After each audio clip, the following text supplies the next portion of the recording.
Konstantinopel sangat layak untuk diperebutkan karena kota itu berada di antara dua lautan dan dua benua, tampak seperti berlian di antara dua sapir dan dua jamrud yang membentuk batu termulia dalam cincin kekaisaran. Dan itu adalah sebuah mimpi Osman untuk menempatkan Konstantinopel. Konstantinopel, entah aku yang akan menaklukkanmu atau engkau yang akan menaklukkanku. Itu adalah sebuah ungkapan terbesar dari Sultan Mehmed atau yang secara luas sebagai Muhammad Al-Fatih dalam upayanya merebut kota permata tersebut. Ya, kali ini kita akan membahas alur film Rise of the Empire Ottoman yang tentunya mengandung spoiler.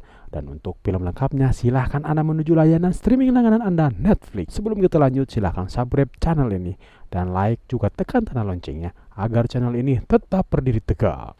Pada masa itu tahun 1451, Kaisar Konstantinus IX dan Sultan Mehmed II berperang memperebutkan Konstantinopel. Setelah sebelumnya 23 pasukan mencoba merebut kota tersebut dan semuanya gagal. Konstantinus mempertahankan segalanya untuk bisa bertahan di kota tersebut. Dan pada tahun 1451, Sultan Ottoman Murad II meninggal dunia dan putranya sang sultan berada di provinsi Aigya. Dia adalah Sultan Mehmed II dan sebuah kabar buruk datang. Ayahnya yang telah meninggal dunia, dia bersama pasukannya menuju Adrianopel, tempat persemayam Sultan Ottoman. Mehmed disambut sang Perdana Menteri Halil Pasha. Halil Pasha. Dia adalah tangan kanan Sultan Ottoman dan dengan terpaksa si Perdana Menteri mencium tangan Sultan sebagai tanda penghormatannya. Di istana Ibu Mara menyambutnya. Dia adalah ibu tiri Mehmed, seorang ibu tiri yang menjadi aliansi baginya. Ketika Mehmed resmi memerintah, para menterinya ternyata terbagi dua. Di jajaran pertama adalah penasihat muda dan yang lainnya adalah menteri ayah yang meragukan kepemimpinan Mehmed. Dan Romawi yang diwakilkan Konstantin rupanya mengeluarkan sebuah ancaman. Mereka akan mengeluarkan Orhan yang selama ini dikurung oleh Romawi. Siapakah Orhan ini? Orhan adalah paman dari Mehmed. Dia mempunyai garis raja dari sisi yang berbeda.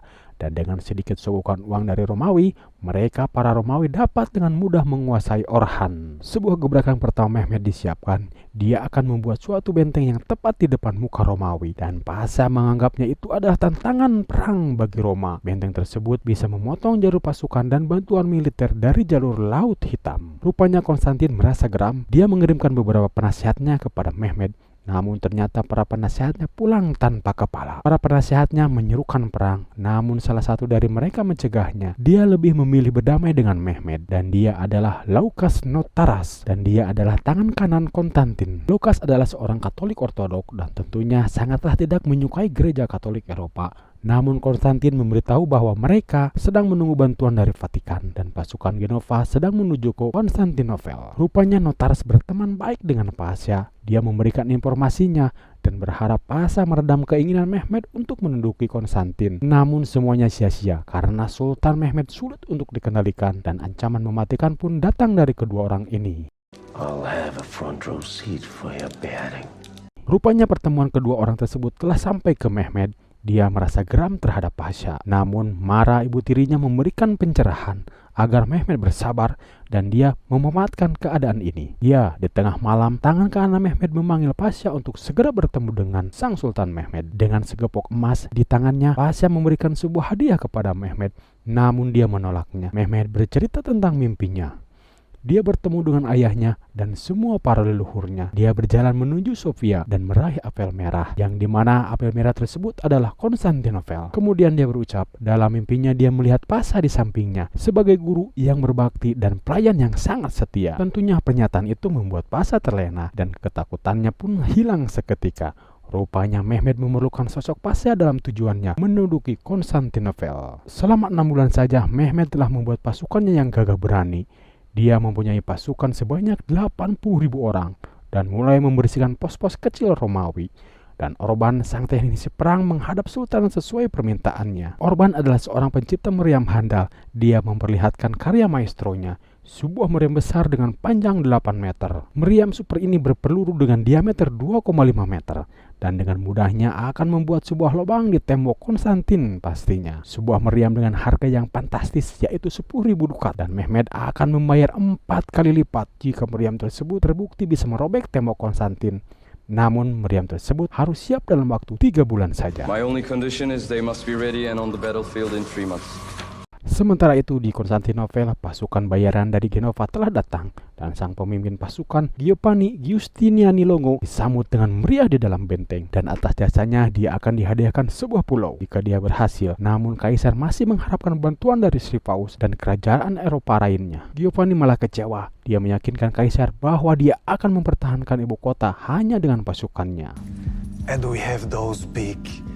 Sementara itu pasukan Ottoman berjalan sejauh 238 km menuju Konstantin, dan pasukan elit Mehmed adalah pasukan Yanisari. Pasukan ini tak gentar dan sangat pemberani, dan tentunya sangat setia kepada Sultan. Mehmed bersama pasukannya tiba di Konstantin. Di balik tembok besarnya Konstantin, Giovanni dan warga takjub melihat ribuan pasukan Mehmed. Mehmed pun berjalan di antara rumput ilalang. Dia mengingat sebuah perkataan Nabi Muhammad SAW.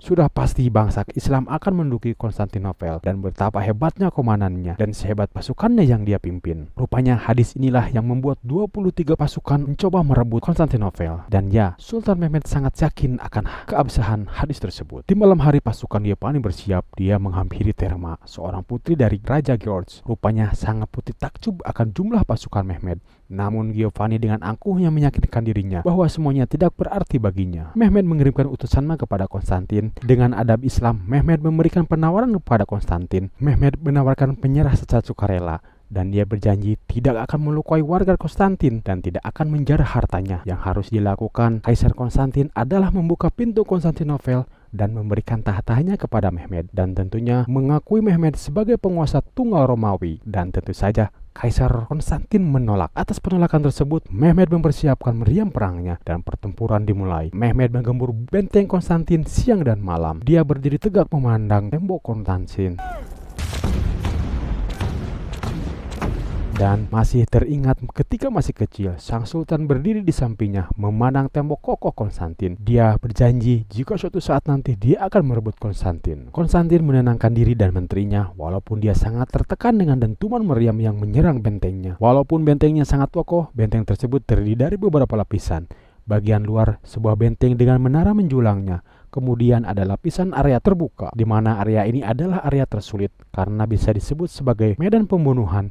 Dan di bagian dalam ada parit yang kesemuanya sangat sulit untuk ditembus. Meriam terus ditembakkan walaupun sebagian dari senjata itu mengalami keretakan, dan retakan semakin membesar. Setelah selama 6 hari berturut-turut meriam ditembakkan, keadaan tersebut membuat prajurit Konstantin terjepit di dalam benteng. Namun pasukan Giovanni bersiap menyerang. Mereka menyerang dengan baju besinya. Penyerangan mereka pun cukup membuat Mehmed terkejut. Mehmed berjanji dia akan membalas kemenangan Giovanni dengan darahnya. Meriam yang ditembakkan tak henti ternyata mengalami gangguan. Orban terpaksa menghentikannya karena retakan di dinding meriam semakin membesar. Namun Sultan memerintahkan untuk tetap menembakkannya. Karena di sisi lain bala bantuan Konstantin berdatangan, Orban bersiap dengan tembakannya. Namun naasnya meriam meledak di tempat dan menghanguskan tempat tersebut. Banyak dari pasukan Mehmed terluka, bahkan Mehmed pun mengalami kecederaan di antara ledakan meriam tersebut. Di dalam fase tak sadarnya, Mehmed teringat masa lalunya, di mana Mehmed kecil dibesarkan tanpa sang ayah Sultan Murad II di sampingnya. Kemudian tiba-tiba dia kirim sendiri ke ibu kota untuk menghadap Sultan. Mehmed didaulat menjadi gubernur Amasya karena kakaknya telah meninggal secara misterius. Dan di sana Mehmed kecil akan didik menjadi sultan dan menjadi penguasa yang tangguh. Tentunya dengan pengawasan sang Perdana Menteri Pasha.